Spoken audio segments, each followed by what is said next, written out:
Жетінші сыныпта біз физика сабағында резонанс заңдылығын үйрендік. Осы механизмді түсінсеңіз, сіз ақшаның артынан қумай, керісінше оны физикалық түрде өзіңізге тарта бастайсыз. Бір нотада бапталған екі камертонды елестетіп көріңіз. Біріншісін соқсаңыз, екіншісі өздігінен дыбыс шығара бастайды, тіпті оған тимесеңіз де. Ал егер екінші камертон басқа нотада бапталған болса, бірін балғамен ұрсаң да, екіншісі үнсіз қалады. Ол бұл энергияны көрмейді. Көпшіліктің трагедиясы да осында. Сіздің қалауыңыз, мақсатыңыз үлкен табыс, атақ-даңқ, үй, машина, саяхат.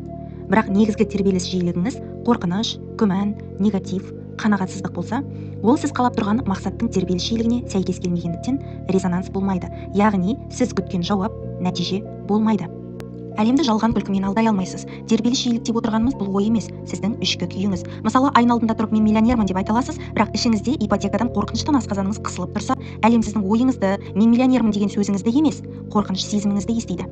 Жиілікті дәл қазір қалай ауыстыруға болады? Жоғары тербеліс жиілігіне апаратын лифттің ең жылдам батырмасы ол алғыс, шүкіршілік, благодарность. Техника жайлы білгіңіз келсе, комментарийге плюс батырмасын қалдырыңыз.